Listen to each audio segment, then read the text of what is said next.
والآن مع الجلسة الحادية عشر،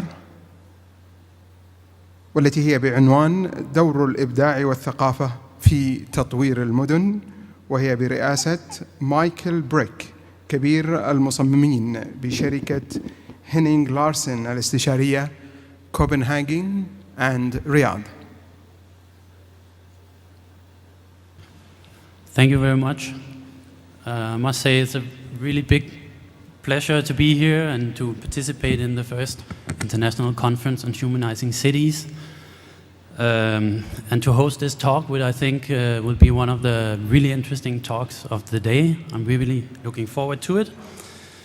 I will just do a very brief introduction and then hand over the seat to our keynote speaker, and then after his talk there should be still time for some questions before lunch, hopefully, if we hurry up a little. My name is Mikkel Bræk. I'm an architect from Denmark. I work as the lead designer in Henning Larsen in our Saudi Arabian office in Riyadh. We are a Danish company that are one of the really global companies from Denmark that work all over the world and spread out in 7 different offices. But we have worked also in Riyadh and in Saudi Arabia for many years. Had an office here for the last 10 years and worked in many scales, but also a lot in urban development and in city master planning. The latest and biggest one being the King Abdullah Financial District in Riyadh, where we did the master plan and also did 7 projects within that master plan. So I would say I'm representing some of these architects that actually try to work with cities in the region and that try to work creatively. But for me, the creativity is really something that is very much for the architects, at least in a common sense. You know, we can say that we handle the problems creatively, or we approach a thing, it can be approached that we try to think out of the box when we design, but how can we think about creativity in a wider perspective and actually apply it to the thinking we're doing about developing cities? We're going to hear more about that from Charles today, and I'm really looking forward to that. He is one of the heavyweights within his field. He has written several books on the topic of creating cities. The most famous ones being The Art of the City and the Creative City. He's the founder of Comedia and also a fellow at the Robert Bosch Academy in Berlin. So please give a very warm welcome for Mr. Charles Landry. Well, what a pleasure to be here. You're all here, which is wonderful. It was great this morning. I got here at about 5 o'clock, and to see the sunrise in the mosque was quite a special experience. So I just want to talk about what I think is quite central. And my argument is that culture determines a place, what it is, and creativity shapes its life. And that, of course, sounds very simple, but I'd like to just repeat that sentence. Culture determines places, creativity shapes its life. And in that sense, it is like the air we breathe or the oxygen which makes a place work. And of course, as we all know, culture is who we are, but also it determines and shapes what we can become. And that, of course, will be different in every place around the world. And that question of distinctiveness is obviously key. And of course, here it is different in Saudi Arabia than elsewhere. But one of the issues that I think is quite important is also to be aware that we can sometimes close the culture in, and rather like it says here, danger museum, that we just put it all into a museum and do not connect it to that creative source, which is about curiosity, imagination, inventiveness, innovation, and other things like that. But importantly, in city making, culture is not the default mechanism. It's not the key thing that when you're looking at a planning department or a strategic body of a city, the cultural heart is often not there. It's often the engineer, it's often other disciplines and so on. And all of these are important disciplines, but I believe there is a lack there. Creativity, and this sentence has taken me 30 years to work out, creativity is a renewable resource, and we all want renewable resources that re-emerge, refresh themselves and so on. And heritage is in some sense non-renewable. Of course, heritage can be reinterpreted, but I think it's quite interesting to see that apparent tension between creativity as a renewable resource and heritage as potentially non-renewable. So let's look at that a bit more closely. In some sense, both of those are the equivalent, if you want to use economic terms, they're a bit like a currency. But what's interesting is that for me, heritage and creativity are wonderful partners. And some of the most interesting projects we've discussed yesterday and today are really this layering of the past and the present and the potential future mixing up together. So they're not necessarily in contradiction. So whatever that heritage is, and obviously there's hundreds of heritage here, laying over that some sort of sense of imagination, I think is an interesting thing. And this is just an image of an event, a series of events I was in Paris, discussing the future of a whole part of Paris. And isn't it interesting that, of course, it's in an old building. Now, today's classic, that thing that we now think is heritage, was often yesterday's innovation, which is why we've made it into something we regard as heritage. So this just is the Eiffel Tower, of course, that was incredibly innovative in its engineering sense. Next to it is a hydroponic building, which of course is very modern and innovative in today's sense. So that idea of today's classic might have been yesterday's innovation is also useful to think through. So that can apply to mosques, it can apply to all sorts of things, buildings and so on. Now, the best cultural strategies, if you're thinking about cultural strategy and incorporating it in the city fabric and the way the city works, is to think of it having 5 elements, perhaps. It enables enlightenment, it has an empowering effect, it can be, of course, entertainment, and it often, of course, is about work. People are working, there are jobs there, but it often has these other impacts, these economic impacts, obviously, but social and other interesting impacts that are very significant for the life of the city. Now, going with the grain of culture, of course, is absolutely essential, but I do think we have to be aware that there's some aspects of our own culture, I could speak of European culture, British culture, which are negative, which should equally be reviewed. But the interesting point is, it's really, we often talk, Adam Smith says, the invisible hand of the market. I think the way things are guided is through the invisible hand of culture. And in that sense, it's part of our DNA. It is the DNA of how things work.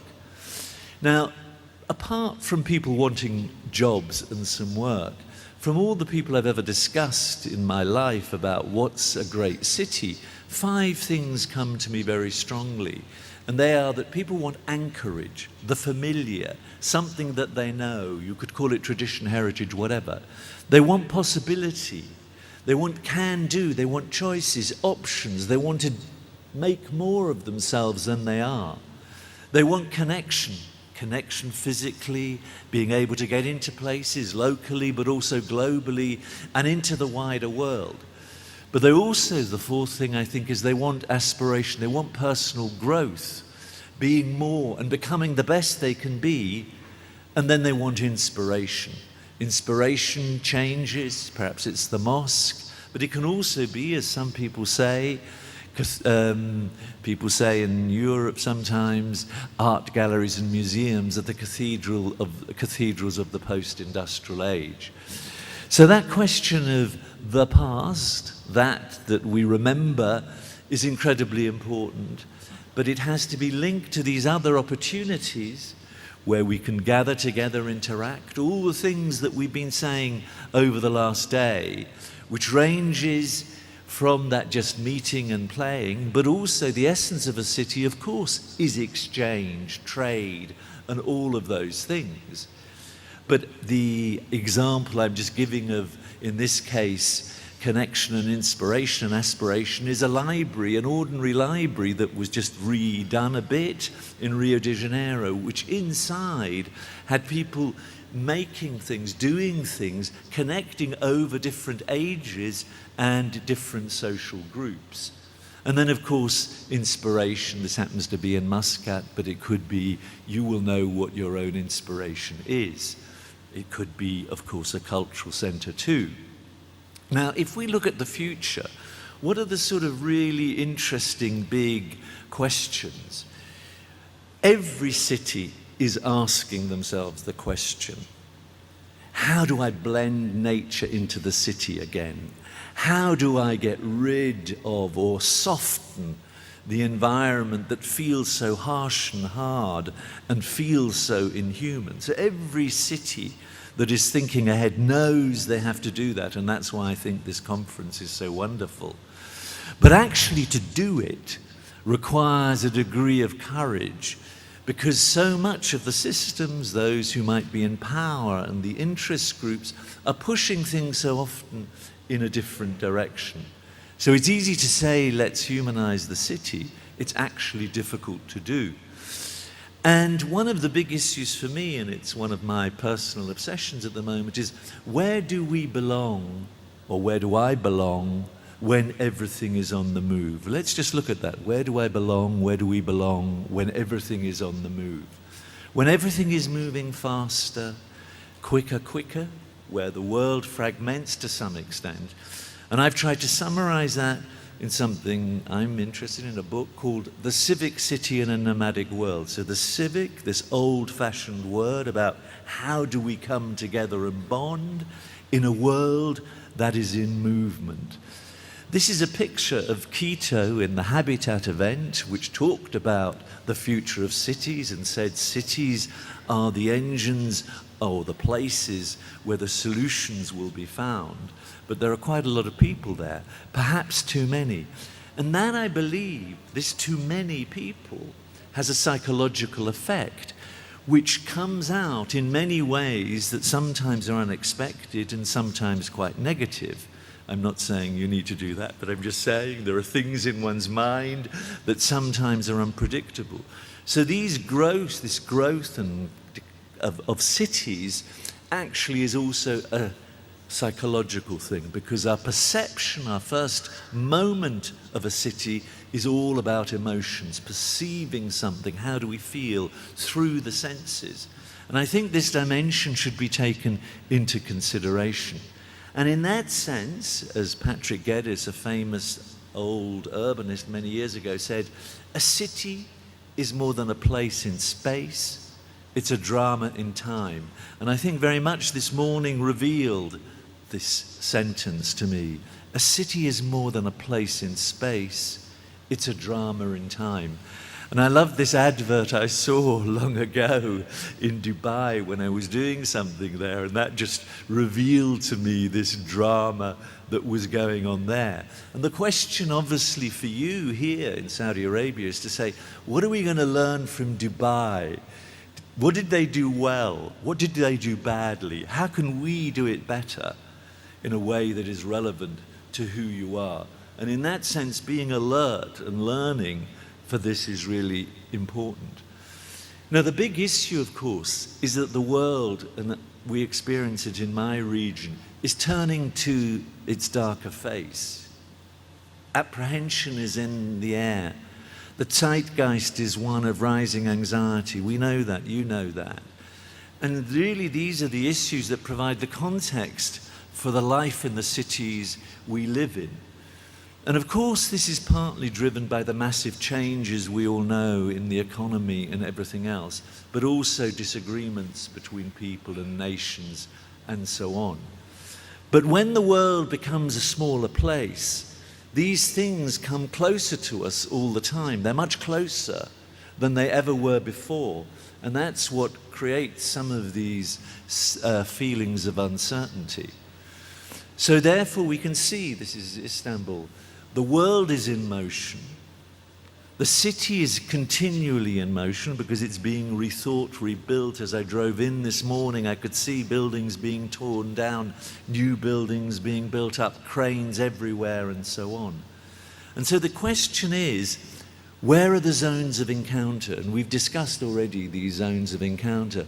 But zones of encounter, the city, and particularly hubs within the city, your mosque, your whatever else, could be another thing, it could be a park, are incredibly essential because that is the neutral territory, potentially, where the differences meet in a way that they can be together.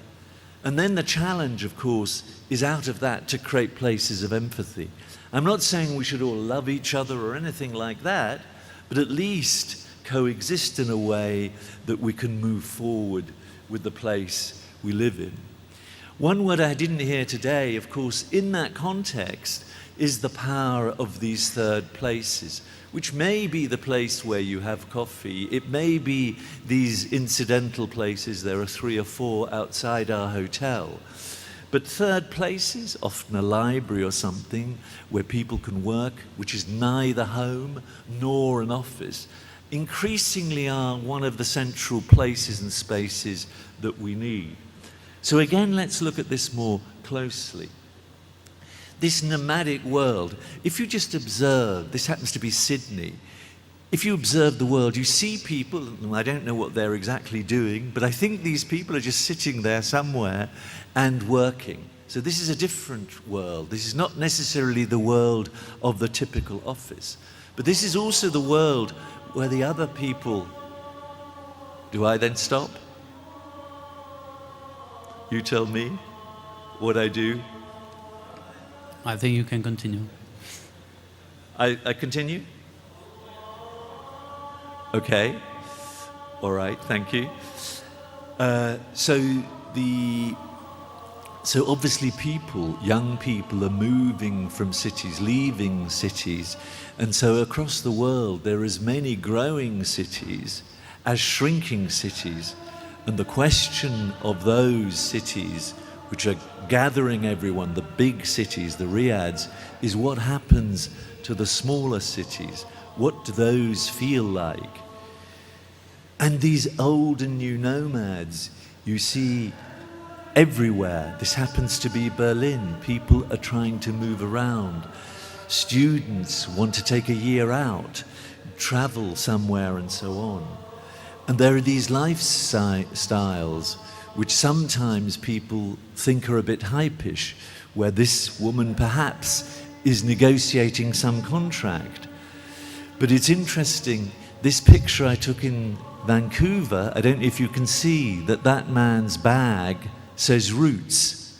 I just think it's a coincidence. There he is, working somewhere, but his bag says Roots. So that question of the locality and the global together is really one of the central issues for us to deal with. But the other movements are the 80 million migrants in the world that have left, escaped from war and so on. Then of course there are migrant workers here in the UAE and everywhere else. All of these people are in movement, and that creates an element of instability. But there are also students in movement. Millions of students are moving around from one place to the next, and often changing the whole relationship to their own original place of living, which again challenges the identity of a person. And then of course the millions of tourists. And so often those tourists are moving perhaps for health reasons, for other reasons. But one thing is sure, that the buses they travel on all seem to look the same. These are buses from 4 continents, but it's all the same bus. So the promise of globalization that was difference and diversity is often sameness, just like Coca-Cola. 30 million outlets in the world, 38,000 McDonald's, 42,000 subways. So there is a danger in this globalization, which in a sense makes everything the same, and so the cities look the same too. And then the products that are moving, shipping, logistics, more goods is traveling for more places more of the time. And of course, money is moving in nanoseconds. And of course, this is from a southern place in Italy, crime is moving. If you look at tracked crime across the world, it's moving in all sorts of places, the mafias of Russia and Italy and other places, Mexico. And of course, pollution is moving itself. So this question of movement is one of the things that we really have to take into account when we talk about the character, the personality, the identity of a place. And people can even move their own citizenship. Cyprus is the cheapest place to buy a new citizenship in Europe. Dominican Republic is the cheapest in the world. And of course, there is the movement of language. Of course, it's good that English can be spoken in many places across the world. But at the same time, it reduces that issue of diversity, because then we don't understand perhaps the richness of the Arab language or German language or Russian language and so on. But perhaps the most dramatic movement is the movement of reality. The virtual and the real world blending in some new ways. I took this picture outside Dublin Library, and it says here, as you can see, we spend more time in our virtual world than in our own world often. And this effect, this powerful effect of digitization and the social media related to it is immersive. And there is a lot of knowledge, as you probably know, of the addictive qualities of smartphones, which draws us deeper and deeper in to these devices. But it's a breakthrough in many other ways, as you know, because it's enabling the fourth industrial revolution, if you want to call it that. But it has these monopoly companies that do a lot of stuff which is potentially good, but as we know, potentially bad. And this is the Sydney Biennale, but this Google train, and I'm using this as a metaphor, is sucking people in. And every time we say yes to cookies, someone has more information about us, and our private sphere is in a sense reduced in one way or another. But we can't hide from big data. And this big data will, of course, give us many opportunities, which I'm sure you've thought about in terms of things like smart cities and so on. But when you think of the fact that the biggest hotel chain in the world, Airbnb, has no hotel rooms, when the biggest taxi company in the world, Uber, owns no taxis of its own, when the biggest media producer in the world, Facebook, has none of its own media, then you know the world has changed disruptively. But at the same time, certainly in Europe and America and Australia, and I don't know what the situation is here, it's enabled all sorts of sharing schemes, from bikes to cars to vans to many, many other things. So that's the plus side of some of these developments. And of course, all enabled through a smartphone. Now that we can call a paradigm shift, and that word was raised earlier today at one moment. So therefore I ask, the fixed, what's the fixed? That which we are in an age of the flexible and the fluid. What is the fixed in an age of the flexible and the fluid? And for many young people, of course, all of this is incredibly exciting and invigorating, but for others it feels threatening, and they're not sure what they should think. They feel defensive, they close in. And as I said earlier, we walk faster, we eat faster, we probably think faster, I'm not sure. And that means this question of contemplation, which came up today earlier, is incredibly important. Where do we find and give ourselves the time for contemplation? And what it reminds us too, this speed of movement and all of that, is the fragility, which is why I come back to this question of these 5 points as it at the beginning, one of which was anchorage. Where are we anchored when everything is on the move? And in other words, as you know, we are in the midst of redesigning the world and all its systems, legally, intellectual property rights, socially, economically, culturally, etc. You know that. And the question is, what is that vision? And obviously the vision is less just doing what we always did, but having a human-centered approach to development. And if we want to just very simplistically look at these developments and see the trajectory of where we come from and where we're going, you could say there's a city 1.0, 2.0, 3.0. I'm just being simplistic. And your city, historic city, is 0.0. This is your mosque in this image you can't see perhaps. But the 1.0 city is very much that city that started from the 60s onwards, which is very hardware driven. Those who control the hardware are in charge. They are the decision makers at the top about that. And that has implications. And Dubai is quite a hardware city in a way. It was probably built too quickly as well, too much speed and not enough slowness. But it's also the place, the hardware city, perhaps makes people feel they live in containers and warehouses and things like that. And that has a cultural version as well. The cultural repertoire of that is, in Europe, classic institutions, which this picture seems to have disappeared. Oh, here it is, which might look like that 80, 100 years ago, and today might look something else. But many people said, this hardware city, there must be a plan B. There must be another way of thinking about that. And that's where we have to bring the words hard and soft together. So it's about soft placemaking, I would say, is what we're talking about then. And that is about understanding how do you feel the city, back to that psychological, emotional point, and saying, therefore, communicating with the residents, of course, who feel perhaps the city is too harsh and hard.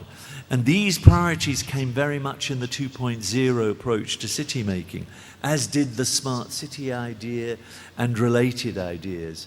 And the cultural version of that was obviously historic culture, museums, galleries, all of that, but also the creative economy sectors, web design, music, all of these things coming together.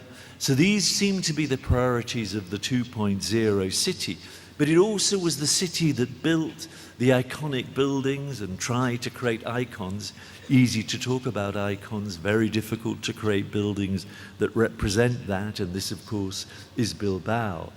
But it's also the period in time where these third spaces, where people work in different contexts and environments, becomes much more significant than ever before. This is actually more an office than a cafe.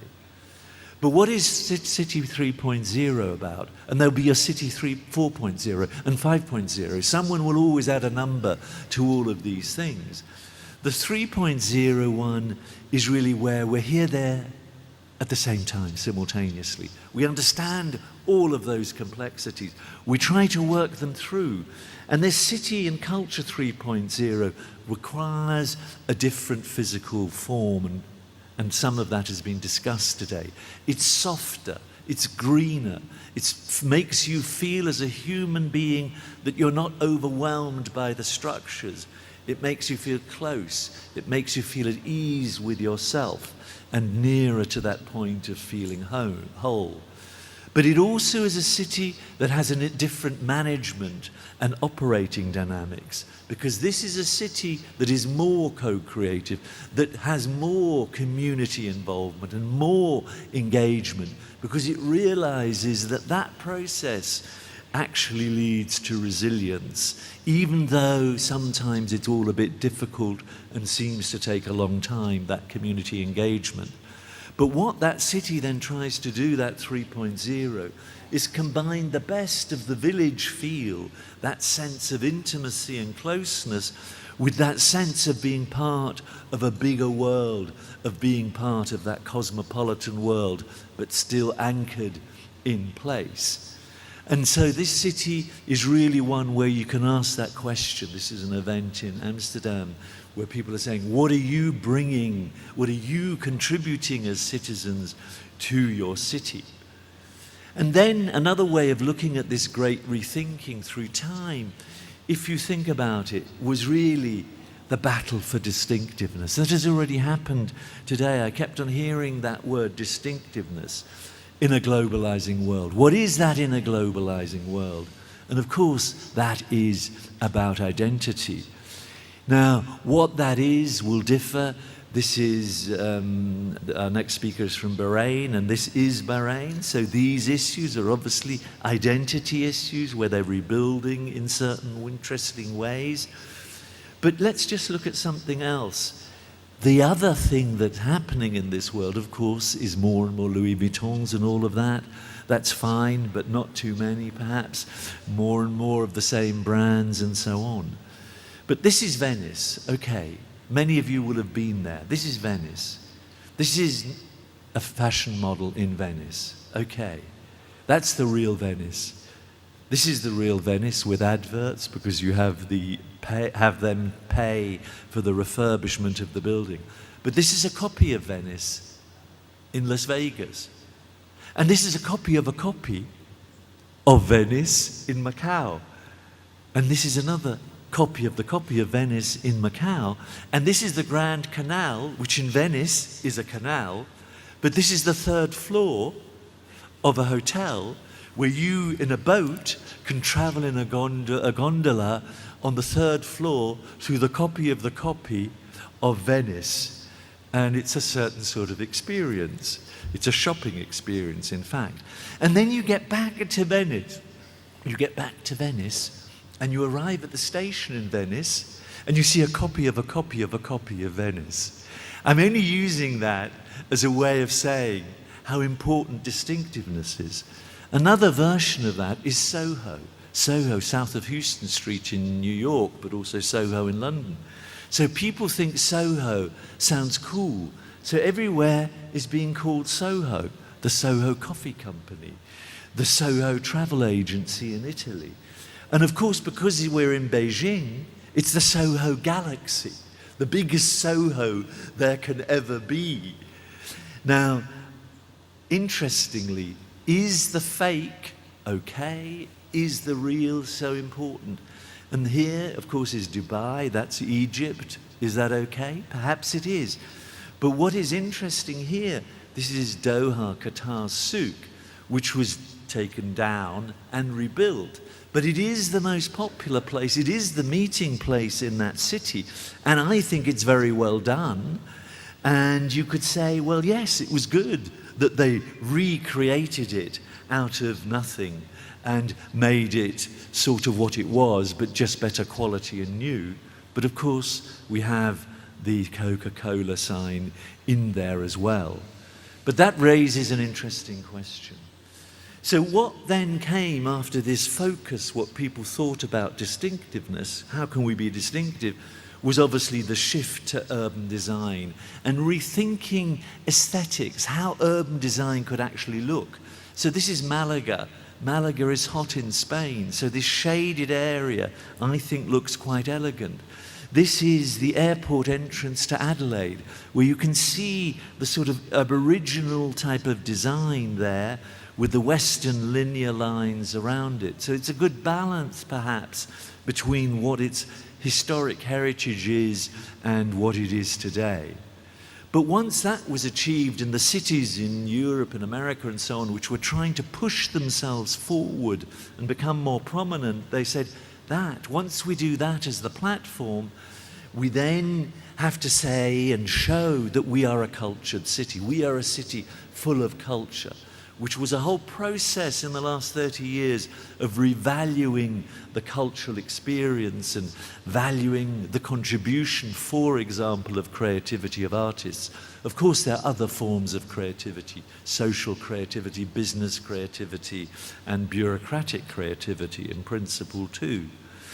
But on that basis of a good urban infrastructure and then this cultural stuff, then people said, then we can become the city of knowledge, because the experience of the city is satisfying, there's activity, then that will attract the people who want to make knowledge, create knowledge, to be there.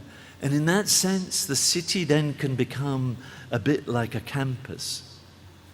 And then the final thing, certainly in my region, is that people have said these elements are the elements that encourage the whole new startup movement that you know that exists in many places around the world, where you're encouraging young people to develop their own companies, to rethink and to create apps or whatever, but to become real economic contributors.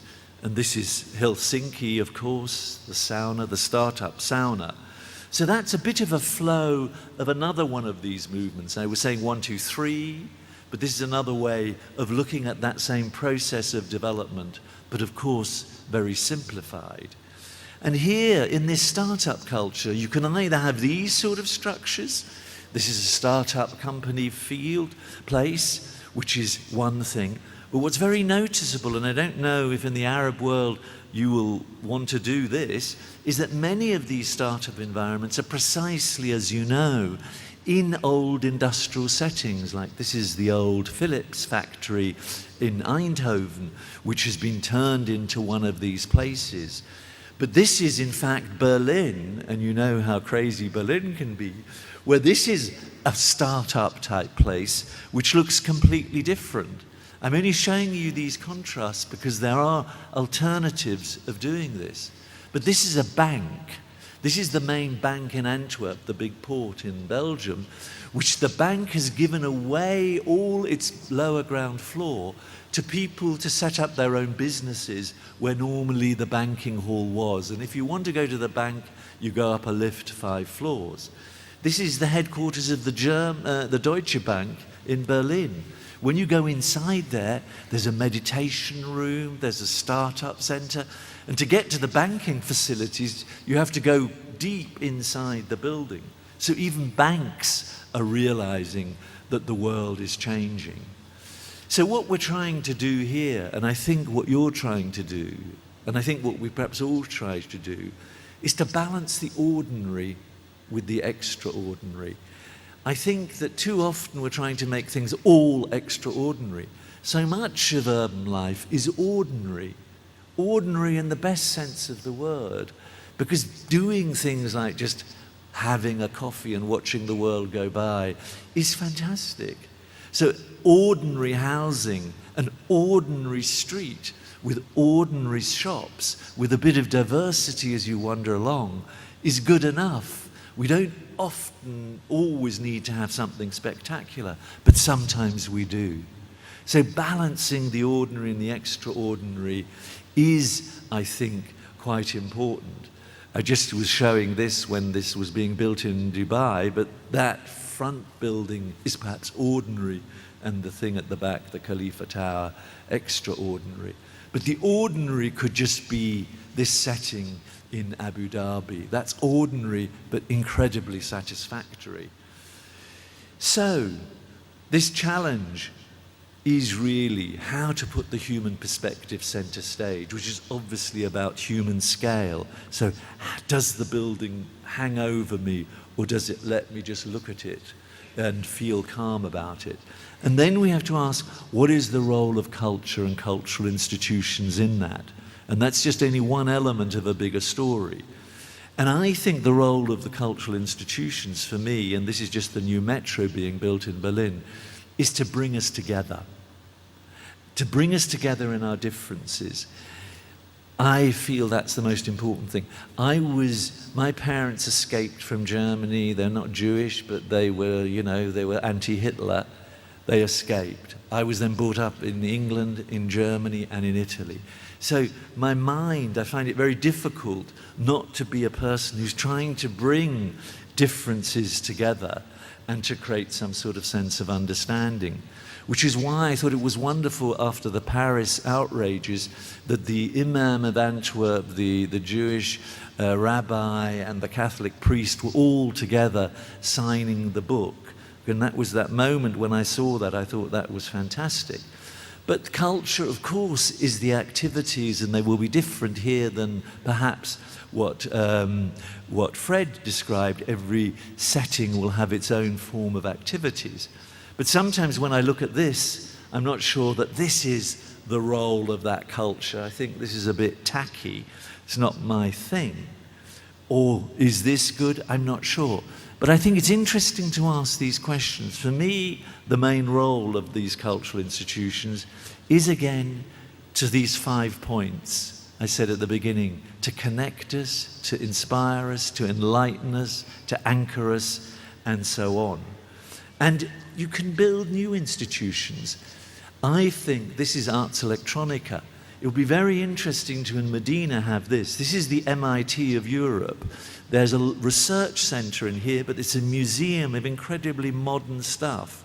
And inside there, experiments are made on the latest technology, but it's also a modern museum. It's not really a museum, it's something that is an experience of what can happen. And perhaps it's this sort of thing that might be built in Medina. But overall, what I think I'm saying as I draw conclusions is I'm most interested in places and cities that create opportunities for the civic to unfold. And I think one of the priorities of future creativity is civic creativity, a form of creativity where the public domain, the public interest, is working with other partners to find interesting solutions, to bring people together, to bring differences together. And differences will be different, of course, in every place around the world. And perhaps because I'm so obsessed with this question of how difference comes together, I'm saying a lot about that. So where does that leave us, finally? It's really recovering the lost art of urbanism. Because what we're talking about today, words like mixed use, mixing, all of these things, distinctiveness and all of that, we already had that in many, many places, and I'm sure you will have had it in all your towns and cities in Saudi Arabia in the past. But we've lost knowledge, we've forgotten knowledge. I remember being in Mumbai. Mumbai was mentioned, and I kept on thinking you had all these building forms where you never needed in the past air conditioning because there were all these vents to create wind and so on that cooled buildings. But of course now they don't use that anymore. And so what I think is really that we need a new contract between all the parties that are operating in the city. And I'm showing this picture of Bologna, which is where I studied, which, by the way, is the oldest European university. And they have an agreement, the Bologna Declaration of 2014, which is a contract, effectively, of the citizens and the city in its various forms coming together to jointly co-manage and co-create their city. So the conclusion for me, and these 5 words took me again 30 years to work out: the soft is the hard. The hardware stuff is easy. Doing the buildings is easy. It's this softer stuff that blends people together, that makes people feel good with each other, that is really hard. And I think that needs a higher priority and status. And what that requires is to be more open than closed, more willing to listen to the other, more willing to not work in one silo, more willing to share across departments, to share across sectors, and so on, and some way jointly making the decisions together. And that requires a creative bureaucracy. And a creative bureaucracy is a bureaucracy that is open enough to find themselves at ease with all the parties that they may connect with. And that may require changing the rules, finding new incentives, and many other things as well. And it involves recreating the trust between leaders and led, the different parts of a city. So therefore, finally, I just say, for many years I've been asked, what's the value of imagination? What's the value of culture? What's the value of creativity? What's the value of heritage? What's the value of green thinking? That made me feel always defensive, but I feel now liberated, because I always say to that person, what's the cost of you not thinking about creativity? What's the cost of you not thinking about culture? What's the cost of you not thinking about all those things? And that's been my real liberation, and that's perhaps my final message to you. So a lot of it is not about money, it's about mindset. So thank you very much.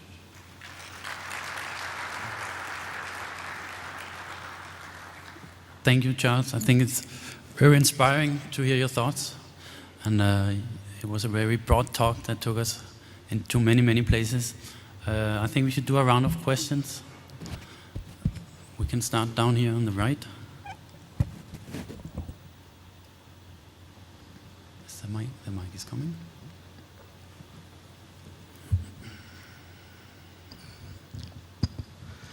Thank you very much, Mr. Richard. Actually, your presentation is very rich, and I prefer to talk in Arabic, if you allow me. So you can use the translator, please. حقيقة المحاضرة كانت please.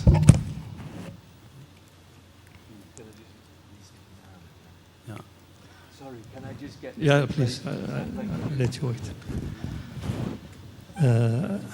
المحاضرة كانت جدا ثرية وعجبتني كثير من المصطلحات الحلوة مثل الجرين ثينكينج وأشياء كثيرة وردت في موضوع أنسنة المدن.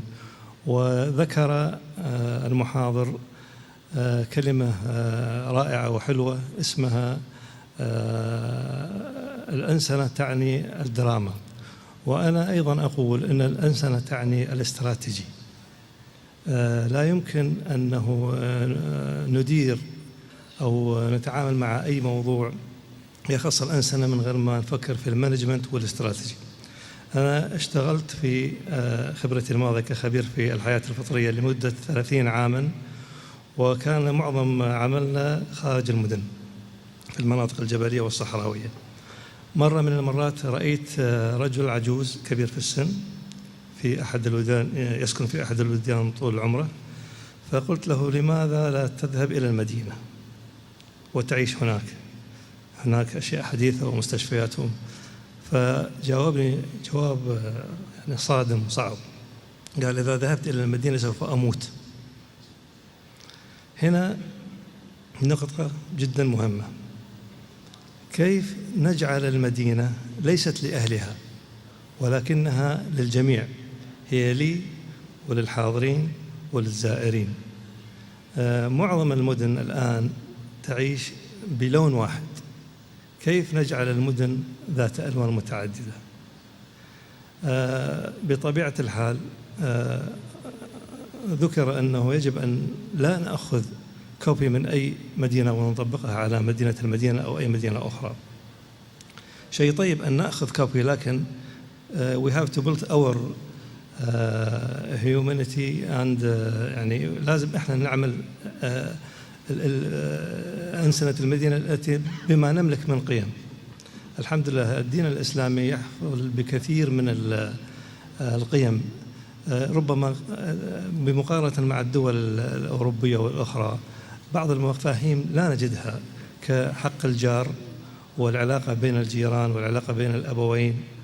ورسولنا صلى الله عليه وسلم أوصى بسابع جار، وحتى في الأشياء هذه حديث كثيرة تبين اللحمة المطلوبة. ليس يهمني أن تكون المدينة فيها بيئة صالحة، نباتات حلوة، طيور، فاسيلتي، شوارع مؤنسة، ولكن الناس البشر لا يتعارفون مع بعض ولا يندمجون. صعب أن أكون جاري 10 سنوات لا أعرف اسمه، هذا لا يعطي أي انطباع على شيء اسمه أنسنة المدن. لا أريد أن أطيل، ولكن نحن هذه رسالة أوجهها إلى القائمين على المؤتمر. نحن بحاجة إلى استراتيجية أنسنة المدن وليس أنشطة أنسنة المدن، لأنه الأنشطة المختلفة هي كخيوط العنكبوت تصل من السنتر إلى الأطراف، والأهم من هذا هو العلاقات البينية، الترابط البيني بين هذه الخيوط. هذا هو يسمى المانجمنت والاستراتيجي أوف Humanizing City. وشكرا جزيلا. Thank you. You want to try to reply? No, I agree with you. It's fine. I think I agree with you. It's fine. Another question. Can we? And I have to ask to keep the questions a bit short, please.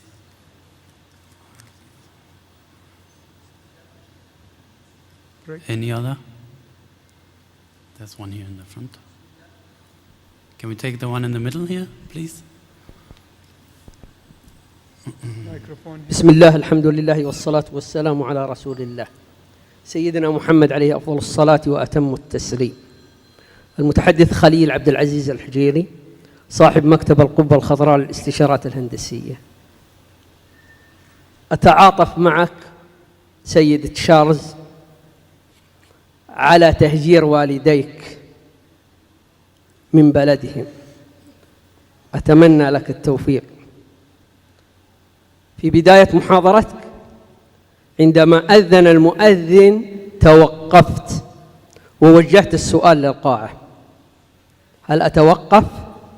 أقول لك هدي المصطفى صلى الله عليه وسلم نبينا محمد صلى الله عليه وسلم أن يتوقف المرء ليستمع للأذان وبعد ذلك تستطيع أن تكمل الحديث.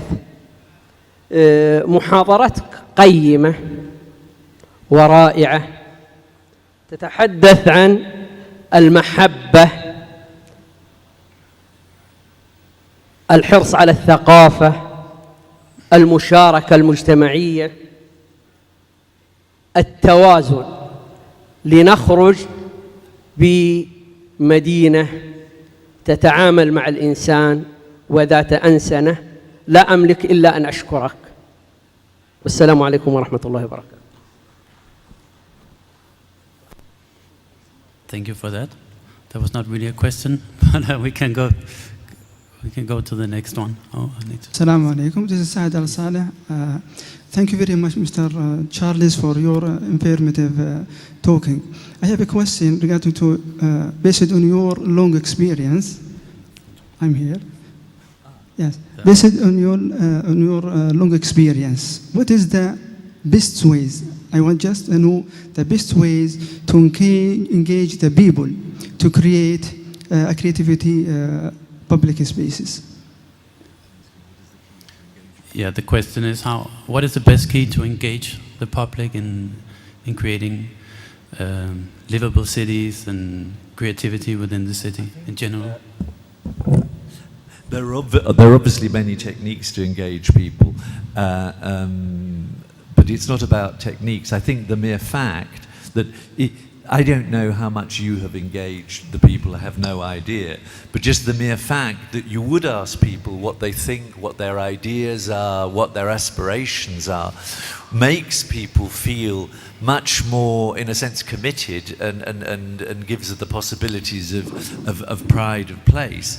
But it's also, you know, a lot of us are experts in something, but I've found that when you do talk to people and engage people in, let's say, community development processes, but this could also be businesses and other stakeholders as well, that I'm always finding that I'm learning from it.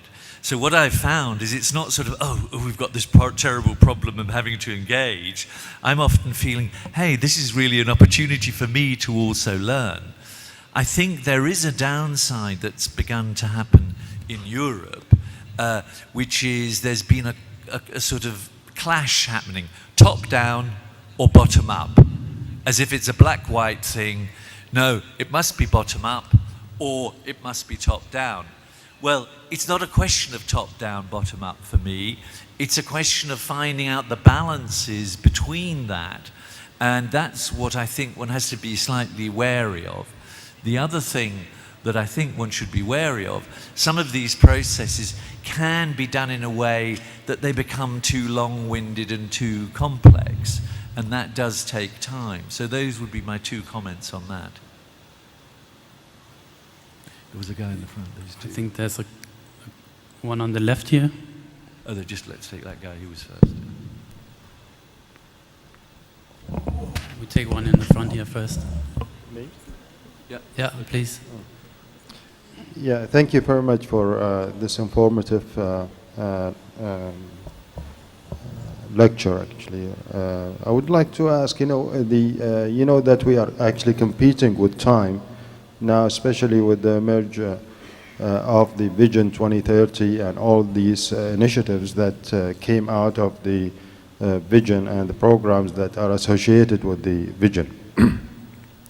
And as mentioned yesterday, that one of the main initiatives is the humanization of Saudi cities. And my question here is, what would be your advice as a subject expert, as a subject matter expert for example, for the municipality of Medina to go about quick wins in creating and delivering projects, quick wins, and delivering projects that will have immediate impact for 2018, for 2018, and delivering spaces that are, or in humanizing spaces in Medina by the end of this year. This is number one question. Number two question is that if we were to come with policies out of this conference, what would be the one policy that you would suggest that we come up with for humanizing our spaces at the national, regional, and the local level? Thank you. Well, what we're really talking about, because the Humanizing Cities thing really connects to the Vision 2030. So that's obviously helpful. And any city needs to have some sort of sense of where am I going, what do I want to be? You could call that a vision. That, and I think here the key question is there's a series of principles. Some of these will be Islamic principles, but there are other principles as well, which were effectively mentioned about things like people want to interact, and then questions of walkability. Some of these comments that were mentioned in the earlier session. So I'm thinking now till you're saying 6 months effectively, what can I do that's quick and makes a dramatic change? I think we're back to doing something that might just be a test, yeah? It doesn't need to be permanent, but just a bit along the Fred Kent line, where you can trial things and test things out, because if you're talking about that short time scale, it's not going to be a heavy physical infrastructure you're going to build. It's going to be something that is perhaps even impermanent, a bit like a stage set for a concert or something like that. And I would try and think through, how can I do something that's impermanent, that I can do quickly, that embodies my values, my principles that I'm trying to achieve about humanizing the city. And I would then perhaps get someone who might be artistically inspired involved as part of your group, simply to say, okay, our main question is humanizing cities, is making people interact, let's say, whatever your key priorities are. And that's what I would do, because if you were a business, yeah, you always have a research and development department, yeah? If you didn't have a research and development department, people would say, are you trying to go bankrupt? In city making, it's more difficult. That's why we need more experiments. And that's why these smaller scale things, your 6 months problem could be an opportunity. I think we have to end very, very soon, but there's a lady here who has been waiting for a while, so I think we take that as the last one, please. Okay, I'll make it very quick. Thank you very much for your very insightful lecture. My question is about the fast-moving pace that we're in. You mentioned that everything and everyone is on the move. There's a sense of anxiety that is kind of enveloping a lot of these cosmopolitan places just because we're constantly driven. And my question is regarding creativity and the contemplation aspect of it. Being able to center yourself, having a sense of calm. And if you could talk a little bit about the importance of that and where is its place in the city to kind of mitigate any of the damages that will be. Well, we clearly know, and this was raised earlier, that the social media can fragment. We know that, and we know it's wonderful at the same time, but at the same time has dangers. We also know that historically, certainly in the Western world, creativity is often seen as, hey, it's lively, it's vibrant, it's all got to be innovated all the time, and so on.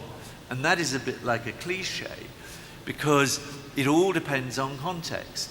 Creativity is context-driven. If the world is moving around and being too quick and mad and crazy, then the creativity is calmness. We saw the Siena Square, yeah, which is a classic icon of Europe. It was very creative that they did not destroy it, yeah? Lots of squares like that were destroyed. So the decision to say no was creative. So now, I think, given this question of fragmentation and people feeling a bit anxious, we need to use and remind ourselves that some forms of creativity are very soft. So, relate to giving us the opportunity to experience things in a slow way, yeah? There could be, instead of seeing a show that everything is so incredibly fast, it could be slower. And even you asking that question is already putting us on the right path. Do you see what I mean? By just posing that question, people in this room will come up with solutions to find, I don't know, projects or approaches to deal with what you're saying. I'm very sorry, but we're simply running out of time. I'm around all day. Yeah, so I think we can continue the discussion afterwards. Both me and Charles will be here all day. So thank you very much for listening, and thank you for Charles for the lecture. Thank you very much, Prof. Landry. Thank you, Brick, for being our moderator for this session. It seems that we had a very interesting start from the beginning. All the sessions were really interesting. And you know, what proves it actually, that even though it's lunch break, nobody is moving, we are still sticking to our chairs. I would like to invite you to lunch break for now, but I would like to remind you at 1:30, we will have a very interesting also presentation. It will be presented by it will be presented by Terry Rismahirini, who is the mayor of Surabaya, Indonesia, and she is a pioneer in humanizing her city. So at 1:30 we will be with her. Now it's lunch. I would like to remind you also, with all these interesting sessions that we had, Fred Kent will be also teaching on the techniques of how to humanize spaces at 6 p.m. in his workshop. At the same time, we have another workshop talks about sustainability and humanization, and that is discussing Harvard way of putting, you know, humanization into the bath road. That is again into another workshop at 6 o'clock. Please, registrations are really, so far we are going about 60%. I think seats are very limited and we will be closing very soon. It's lunchtime. I won't hold you very much. Please have a very enjoyable lunch at 1:30. We'll see you soon. Thank you very much.